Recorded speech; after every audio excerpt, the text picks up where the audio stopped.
Здравейте! В какви къщи живеят американците? Какви са разпределенията на техните луксозни домове? Намирам се в щата Тексас и ще ви покажа имоти, които се продават тук. Казвам се Милена Добрева от интериорно студио Она Дизайн. Да разгледаме заедно. Искам да забележите, централния вход е с изцяло стъклена, прозрачно стъкло врата. Влизаме директно в дневната, която е голяма, просторна, с естествен паркет, разбира се. И виждате колко голяма кухня с огромен остров. Това е топ приоритет в техните къщи. Те го търсят навсякъде и го искат. Това е втората family room встрани, в която обикновено се събират децата. Тук кухнята е луксозно изпълнение, изцяло от фурнир, таблени вратички, много голяма мивка, тук мивките са големи, смелачки и технически камък или естествен камък за плод. Това е така наречения мокър бар, много често се среща, не знам за какво име, но го имат и го слагат. Виждате, дневната е доста голяма, през нея се минава, за да влеземе в родителската или мастър спалнята. Тя е сравнително голяма, поне 20-25 квадрата и през нея влизаме в тази красива, уникална баня за двама, която си има всичко. Вана, душ, който винаги е затворен по този начин с стеничка, може да има пейка и сифона, виждате, много простичък. През нея, тоалетната е скрита, през банята се минава в случая в доста голям дрешник, който дори си има собствен прозорец. Тук ще съберем доста дрехи за него и за нея.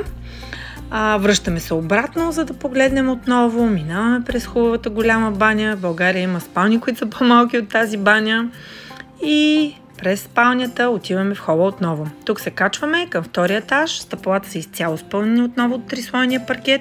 И ние при нас правиме същото нещо. Изключително удобно и комфортно и красиво.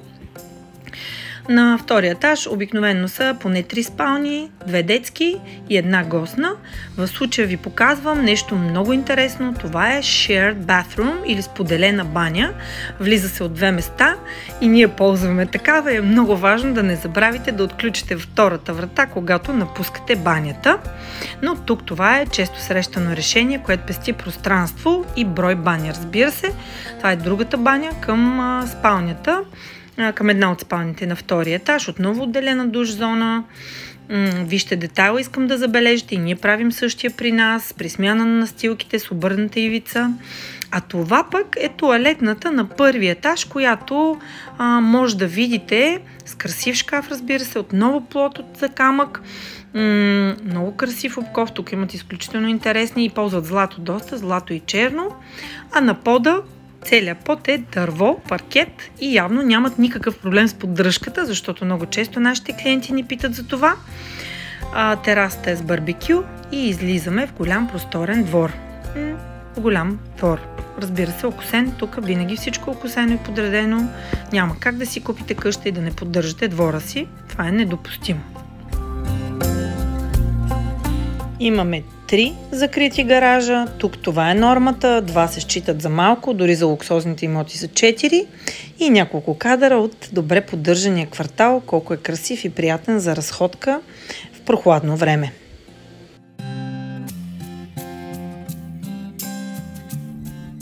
В другата къща има невероятна гледка и басейн. Затова не пропускайте следващото ни видео. До скоро!